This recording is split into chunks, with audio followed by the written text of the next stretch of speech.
I was called by Ellie, who has organized this whole presentation about a year ago, and she's like, I want you to come out and talk about something. And I go, well, what are the topics? And she says, well, you can talk about toolbox talks, and she had a whole list. But she says, all the other ones are taken. Which one's not taken? Executive buy-in. And I said, that's the one I want. That's the one I want, because I've been working for the same company for 17 years. I started when I was 24 and I had hair, and this is what happens. I'm trying to get the executives to buy in, right? It's tough. It's very tough to get buy-in from everyone, especially the ownership of a company, no matter what company you are. And what I love about the people in this room is the fact that we all have something in common. We have the same problems, the same issues, the same challenges. Subcontractors is like we're relating to each other, kind of giving each other therapy. We're going to come back to work so pumped up, we're going to be like, wow, man, I'm not alone. I saw Lauren had on her presentation that we're psychologists, we're cops, No, we're never team said play- that. psychiatrists. Psychiatrists is what you said, Lauren. And I believe that we are. There's a lot of human element, and the majority of my presentation today is going to be on the human element. It's not a presentation with a bunch of pie charts. In fact, I wasn't even going to do a PowerPoint presentation. I was just going to open up the room to see what ideas you guys have, because I want to learn from you guys as much as possible. Well, this is me when I had hair. Everybody says, hey, Eddie, share a picture of you when you had hair. No, that's not me. Definitely not me. You know what that is? What do you call it? Does anybody know? Wire walker, tightrope walker. Right? It might be. I don't know what the standard is. Yeah, that's a good question. What is the standard for wire walk? This is like, is this scaffolding? Is this steel erection? Is that a steel wire rope? I don't know. But what I see in this picture is what every executive is trying to do with their company. Balance between production, quality, and safety. They're sitting in a boardroom or they're sitting in an office saying, how do I make all this happen and how do I stay on that rope? Because if there's too much production, not enough safety, I'm going to fall.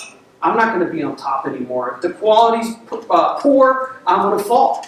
But if the production is poor, I'm going to fall too. So it's always a balance. This is what's going on in the owner's or the executive's brain. I want you to keep that in mind.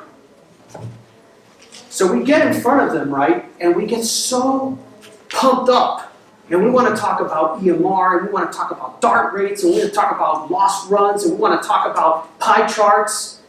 And the executive's still thinking about that wire walker, right? He's not thinking about DART rate or EMR. In fact, some of the owners of my company don't even know what the EMR is. One of them got into a car accident the other day. He goes, Eddie, I got into a car accident. I'm so sorry. Is it going to affect our EMR? And I said, are you okay? He said, yeah. I go, no, it's not going to affect our EMR. That's for workers' comp accidents. We flooded a building the other day. He calls me. Is that going to affect our EMR? I said, no, workers' comp accidents. They don't know. What they know is the bottom line, and I think we repeated that yesterday a couple of times, and some of you brought it up today. So this is my graph on what EMR and what safety stands for, right? There's a bunch of different things here: accountability, frequency rate, statistics, recordable rate, accountability. All these are words, and I would say weasel words that we come up with in the safety industry. None of these words are going to get you a safety budget in your company. Okay? When you're talking to an executive, these words do mean something. But what really means something to the ownership, now look at it from their perspective. I wish we could do role reversals, right? So we're the owner one day, and the owner can be the safety person, and you get to feel how the owner is. I started in the industry not by being an owner, but studying construction management, right? And being a project manager. I wasn't safety. I just got into safety because I ended up knowing more than someone else in the company and said, Eddie, you know, you got an OSHA 30. Nobody else does. This was 17 years ago. You're going to be the safety manager. And I've been doing safety ever since. Remember, I had hair back then. This is what the owner sees you as. While he's thinking about the wire walker, he's thinking about RoboCop or something similar. I heard a couple of people speak about cops earlier today. We've had some RoboCops in our company that can say CFR 126, Section 2, Subpart A, and they just know everything. But that's not going to get you a safety budget with executives. Being a RoboCop. It's good, enforcement is good, but that's what they see as you're getting in, that's the feeling they have. Oh my God, what's Eddie going to say now? So simplify your presentation. As you can see, mine's very simple. All it has is a word that says simplification. Simplify your presentation when you get in front of ownership.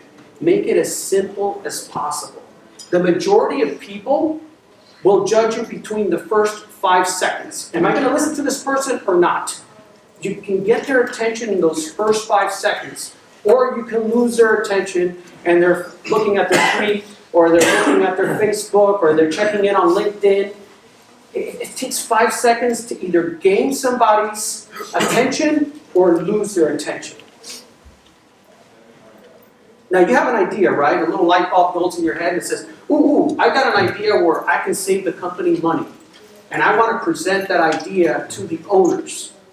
Now, if you have the greatest ideas in the world, but you can't present it, and you can't persuade somebody, it's an art, right? You can't persuade somebody to buy in and give you that budget, or let you go to a conference, or get you involved in professional development, or even just, let's say, buy an extra sniffer. Does anybody know what a sniffer is? Okay, good, we're not in the drug alcoholics anonymous. We're talking about sniffers, the ones that you put in confined spaces. But whatever it is you need for your budget, and you have an idea, the purpose is giving the person on the other side, knowing the audience, right? So everybody in here is in safety, right? How many people are in safety? Okay, even the Procore people are in safety. That's good. That's good. They're part of the team. So how many people are in insurance? I knew it. There was one. I set him up. That's what speed dating is all about, right? So know your audience when you're doing a presentation. You have an idea. How are you going to present your idea to a set group of people? Before you sell an idea, what do you have to do? You have to sell yourself, right? So if you're going to present something or try to get executive buy-in, they have to buy into you before they buy into a product. Now, I sound like a used car salesman when I say that, right? We've got to buy into the product or buy into you first. But it really means something. You have to dress the part.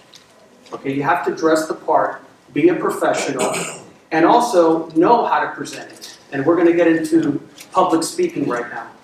How many of you have taken a public speaking course? How many of you have taken a public speaking course on a weekly basis? Right? So how many of you have joined Toastmasters or been part of Toastmasters? Okay. What I recommend is focusing a lot on public speaking and professional development as a whole. Now, what is professional development? Does that mean go take more safety classes? Is that professional development? Yes or no? Can be. It can be seen as professional development. I'm talking about leadership training. I'm talking about communication training. I'm talking about evolving as a professional, as a person, right? Because we're all working professionals here. Toastmasters is a good example. Toastmasters, you go on a weekly basis because you can take one public speaking course back in high school or university, right? And that's not enough. That's like Tiger Woods taking one golf course, right? Tiger Woods needs to practice all the time to stay the best. And speaking is just a muscle like every other part of the body. The more you do it in front of people, the more comfortable you get, the less ers and ahs, right? So as people present, count the number, this will drive you crazy, the number of ers and ahs in their story or while they're presenting, or how many times they look at the slides. If you can maintain eye contact like I'm doing right now to you guys, that means a lot, especially when you're speaking to executives. Remember that 5-second rule. What's your takeaway message? When you present in front of an executive, you always got to, or anyone for that matter, what is your takeaway? What is your takeaway? So out of the presentations you saw today, we got many takeaways. One thing I got was I have a lot to learn. I have a lot to learn because I'm not a metrics type person. Right? I got to present on metrics, but I'm more of a people person. I don't know if that makes sense to you guys. So I don't get along with our accounting department because I don't understand them. They're looking at Excel and Procore and Sage, and I'm looking at people and saying, hey, what about these people? So it's just knowing your environment, knowing your audience, and knowing what the takeaway is. And we're going to talk about the takeaway right now. What are needs? What are the needs versus how it makes them feel? So needs. I need this. We need to do this. This needs to be safe. How does that make the executive feel? How does that make the audience feel? If I tell you right now, I don't like safety, right? You guys are going to look down, get on your phone, go check some emails, and it's going to make you feel bad, right? Because we're all into safety and passionate, just like I am. Correction. That was just an example. But see how that makes you feel. People buy in or buy things for two reasons. Needs. They need it, right? You need electricity in your house. You need water in your house, right? Everybody takes a shower over here, right? Everybody has a refrigerator. Needs and how things make them feel. Do you need a Mustang? You need a car, right? But a Mustang, man, when that boom, Fast and the Furious, right? For us safety people, we only go 30 miles an hour, but I'm talking about other people outside the room. But you've got needs and things that make you feel a certain way. Keep that in mind when you talk to the audience. The next thing, we talked about core values this morning. We talked about it yesterday. We're probably going to talk about it later on today and then tomorrow. But core values, when you don't feel comfortable in an organization or at a project or around some leaders, what do you think it is? What do you think it is? It's a misalignment. It's a misalignment of the core values. Core values is what you eat, sleep, and breathe. And I bet you most of us here value safety because you were raised that way. Or you were raised through the military, right, with regulations, and you really are into that. Or you had a background where your parents were the owner of a company and they said it at the dinner table every day. And you grew up with safety being in your mindset. So core values have to align between the people that you're presenting to. That's why it's so easy to present here. Because we all love safety, all of our core values align. But if we put a bunch of people in here that are into production, and we put a sign outside that says World of Concrete, and we bring people in, we lock the doors and say, okay, we're going to talk about safety for 8 hours, they're going to be like, whoa! There might be a little bit of a misalignment there. So the core values have to align. Then you have your mission statement. Not your company's mission statement. How many of you have an actual mission statement of who you are?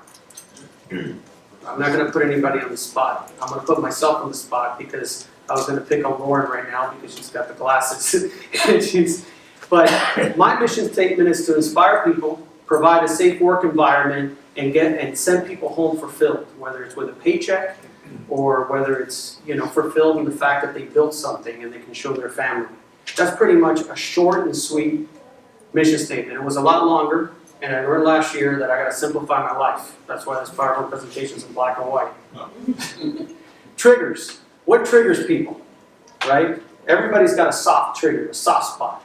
Some of us can be, into the church, right? So if I talk about church, or if I talk about a ceremony on a Sunday, your head's going to go up, and that's a trigger for you. Maybe like a German shepherd, you're going to go, what, did you say church? So what are the executives' triggers? Most of them are what? The bottom line, right? Money. Money is a big trigger. When I first started in safety, I did presentations in front of the executives, and I brought a bunch of pie charts and a bunch of graphs and bars coming up and down and all this information. I lost everybody in the first 5 seconds. And I learned something about 5 years ago. It took me 15 years to learn it. I learned something 5 years ago. If you can translate safety into something that the audience understands, they're going to understand safety. They're going to understand it one way or the other. Either you have a lot of accidents and they understand the fact that they're losing money, or you can project and say, that EMR rating with that accident that put your EMR up now costs you $80,000 in insurance premiums. $80,000 more than anybody else. You know why? You know why it's important to have a low EMR? Because a high EMR is going to cost you money, right? That may seem basic to us here, but some owners haven't heard that before until they get the bill from their insurance company. That's a little dollar sign there. That's probably the only color thing I have here besides the wire walker. He's back. Why do I bring the wire walker back? Because as you're sitting here, make believe you're an executive. Everything I just said, Went in one ear and out the other, and they're still thinking about the wire walking, right? Because they're thinking about, how do I keep all these people employed in my company? How do I keep the company profitable? How do I keep the safety and the quality of it? If they're an ethical owner, they're thinking about all these things, and it can be quite stressful. There's a book I recommend, Good to Great. How many of you have read the book Good to Great? Okay, I read it and then I got the Audible. I discovered Audible. I didn't invent it, I discovered it. And it's on Audible, so as I drive from job site to job site, you can't text while you drive, but you can definitely listen to Audible, right? And I'll listen to Audible, and I've listened to it over and over again. And every time I listen to this book, I find out something new. Jim Collins is so brilliant. So basically, for those of you that haven't heard about this book, Jim Collins went out and he ran tests on the top 50 companies in the world and what they had similar. What were the key components that they had similar to succeed, and what were the key components that they had that made them fail.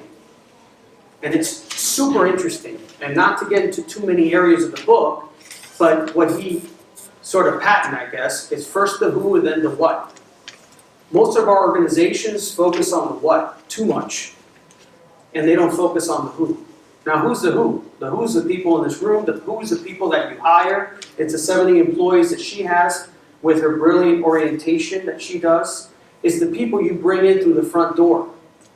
And it's how you greet those people, right? You adopt them as family members. That impacts the culture in the company. So it starts at the front door. So I heard somebody say it this morning, start with your HR department. And that's so true, that's brilliant. Start with your HR department because that's where you make the biggest impact. Who's hiring the people? Are you part of the hiring process? Do you interview some of the people? And I know some of you have companies that are over 1,000 people and it's like impossible to be there for everyone. But look at how people are coming into your company and what the welcome mat looks like. And it's going to be interesting to shift, because if you can bring in the right people, as he says in the book, get the company going up. If you got the wrong people, the company goes down. He talks about a bus, this imaginary bus, with people sitting on the right seats of the bus. Sometimes you have an organization, let's say it's a bus, right? And you've got people sitting in the wrong seats. You may have to adjust them. I got put in the safety seat right away. Oh, Eddie, you're great. You're going to be in the safety seat. You love regulations. You love reading stuff. You're going to be in the safety seat. So I got my seat. I'm passionate about it, and I love my seat on the bus. Now, there's other people that are on the wrong seat. Now, you have to make adjustments. Are they on the right seat or wrong seat? And there's some people that need to get off the bus, like now. And some people that will take themselves off the bus. Sometimes the right people will take themselves off the bus because they don't agree with the bus driver. And that goes more into that in this book. But he's got a bunch of charts and a bunch of displays. What I want to look at this one real quick is you have a culture of discipline, and that's a key word you're going to listen to in the rest of this presentation. It takes discipline for safety. Notice if a company has a bad safety department, what happens to the rest of the company? Check their accounting department, check their quality, check everything else. It's going to be bad too, because it's not that they don't believe in safety, it's they have no discipline. That's like somebody that says, okay, I want to lose weight, but they don't want to go to the gym. Or they don't want to eat the right foods. You say, oh, I don't know why I don't lose weight. Well, it's discipline. And then there's ethics involved in it too. And where ethics and discipline align, you get what's called a great organization. He's also got something called the flywheel. The flywheel talks about what it takes a company to catapult to the next level. The first thing I just want you to see here is disciplined people. Disciplined people is the first thing, and something he calls level 5 leaders. Now, I know someone mentioned, I think it was you, Van, level 5 leaders, or leadership. Level 5 leaders, and he didn't say level 5, but he said empathy and humility, and that's what it takes to be a level 5 leader. And you'll find out more in the book. I don't work for Jim Collins, nor do I get paid for this. I'm not endorsed by Jim Collins. I wish I was. I've called him. He doesn't answer my call. But brilliant, brilliant stuff. Level 5 leaders, you want to surround yourself with people that want to make the organization better. You want to surround yourself with people that care about other people, that have empathy. Not everybody does. Some people only care about themselves. Culture and discipline. Again, you have to be disciplined enough to get rid of the wrong people. Sometimes in an organization, this happens a lot in family business. The son is the operations manager, right? You can't tell anything to the son or the cousin or the uncle, and he comes in and he's running his organization. He doesn't care anything about safety. Comes in and he says, okay, we're going to put people on that bridge. Eddie, what do we need? We need what? A fall protection system? Yeah, you know, they were invented like 30 years ago. You know, we need one of those in the bridge. Oh man, no, I don't know if we can do that. That's going to impact the schedule. Sometimes you got to get rid of those people, even if they're part of the company. And Jim Collins calls it cutting off the arm to save the body. You got to be willing to cut off the arm to save the body. And if you're not willing to do that in an organization, it's just going to go downhill. Last point I want to do before I open it up for questions is mom and dad. Talk a little bit about mom and dad. We talk about family and safety, but this has a different meaning. Dad, I call discipline. Dedication and discipline is what I came up with, Dad. I came up with this one day driving just to remind myself what is needed in an organization. But more important than that is mom, right? Making others move. It's influence. Making others move in our organization is so important to influence people. As safety people, I don't think we focus as much as we need to on influence. And I didn't. I thought, okay, if I show them the numbers and how much money they're saving, that's enough. But when a foreman or a project manager sees me go out there and pick up a couple of pieces of wood and throw them in a garbage container and help them put some rebar caps up, and they're like, Eddie's getting his hands dirty, that's when you start earning influence, right? You start earning the trust of people and saying, hey, this guy's a team player, he's going to work with us. Try picking up a piece of garbage at the job site tomorrow or whenever you go back to work.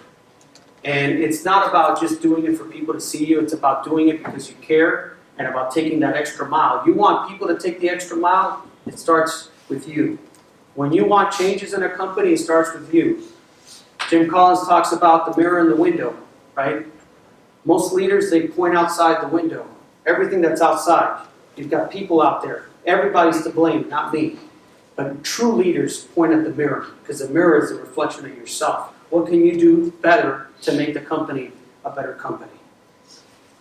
So here's a circle of influence and a circle of concern. This is not part of the Jim Collins book. I'm moving into another little diagram. I love little diagrams. They're not pie charts, they're circles, so I know some of you get excited. But the circle of influence, I used to live in the circle of concern, right? Oh my God, we have too many accidents. Oh my God, look at our EMR, it's going up. And I never focused on the circle of influence and bringing people into the circle of influence and buying and having people work together and teamwork. Now I live in that circle of influence and I get rid of people in the concern circle. They're concerned about, okay, are they going to get a raise or not? Or what's their bonus going to be on Christmas? No, I stick into the influence on helping other people. And you want people to, stay in that circle of influence. And as you grow your circle of influence, you become more powerful in your organization because you're influencing more people. And this is not about power. I want to take that word back. I want to say you can inspire change when you influence people because people will buy into what you're saying. Safety metrics, oh boy. I'm glad everybody had coffee. I'm going to spare you the safety metrics for today. I'm just going to talk really quick about how to leverage safety metrics with executives from my experience. Now, every company's different, every audience is different, and every executive is different, just like we're all different in this room. Like I said before, we all have triggers. So what's worked for me with executives in a family business is linking things to family, right? To the legacy of the company, and then to dollars. It's basically how it is. Okay, the name of your father is on the sign outside, right? What would happen if there was a major accident? What would that do to the name of your father? Okay, that links it to family. Now, how does it link it to money? Like I said before, you might want to look at your insurance broker. They have people that actually do this. I had my insurance broker come in and do my whole EMR formula with a pencil. With a pencil. Yes, people don't even write with pencils anymore. She was writing it with pencils, and she was like, well, Eddie, this is how you got to your EMR. Based on this, this, and this. It took her maybe 10 minutes, and then she worked the formula backwards. I don't know how to do it, and this is not a training on how to do the EMR formula, so guys, please don't leave. But the way she did it, and then she said, this accident cost you, Eddie, $80,000. It cost your company $80,000. This accident cost you $100,000 in insurance premiums over the period of 3 years. So that's $180,000 more than we paid in premiums. Yesterday I heard somebody say that the way they sell to their executives is saying, well, you know what, if you have too many accidents, you're doing work for free. You laid 1,000 feet of pipe for free. And I don't know if that person's presenting next, I forgot who it was, but sorry I stole your thunder. So here's the top 3 takeaways before we open it up for Q&A. Work on self-improvement and not just going to safety courses. I came to this conference on my own dime. I had dinner with someone yesterday and I told them something very personal about me. And I said, I go to a lot of conferences. I'm a conference addict. Some people like fishing, some people like hunting. I love conferences. He's like, well, Eddie, how did you get approved for so many? Oh, some of them I don't get approved. I pay out of my own pocket. I do about 10% of my salary for personal improvement because I find this therapeutic and getting out of the house and everything. Both my parents are teachers, so it might be one of my core values. Okay, hint, hint, that's how that works. But I like being here, so I pay it out of my pocket. Know your audience, know who you're going to speak to, and the words that you say, how those words affect people. And what you say. Start off strong in your presentations, especially with upper level management, because they may have 5 minutes for you, they may have 2 minutes, and they may stop you and say, hey, walk me to the elevator because I got to go to the car to do another. It's crazy. You're not going to get a boardroom in an hour to do your presentation. You're going to get 5 minutes. After that, they're not listening to you, I guarantee you, most of them. And then mom and dad. Mom's very important. You got to be able to move others and not move them out of the company and not move them, but just move them by influencing. Knowing how to influence people. It's not manipulation. I want to be very clear. It's knowing how to influence them and what their triggers are. And that is just all about dedication and being disciplined. If a company is not disciplined, they're not going to get anywhere. I'm going to open it up now for questions, Q&A. I wanted to build on what you were saying about influence, because it's not only about how you influence, it's being able to identify other people that can influence. So leadership does not come with a title whatsoever, right? There are a lot of people out there that can really help you get a message, and you just need to look and ask, who are the influencers in this company? And then you start working with them. That's a very, very good point. There's different levels of leaderships, level 1 through level 5. I don't want to get into the different levels. You can Google that, but one of the things a level 1 leader just looks for a job title, right? I want to be vice president. Okay, a level 2, a level 3, you get all the way to level 5, and level 5 are the real big influencers in the company. So that's a very good point. Any other questions or comments? I want to learn from you guys. What do you guys do in your company to get executive buy-in? Do you guys lock the doors, change the keys, or what do you guys do?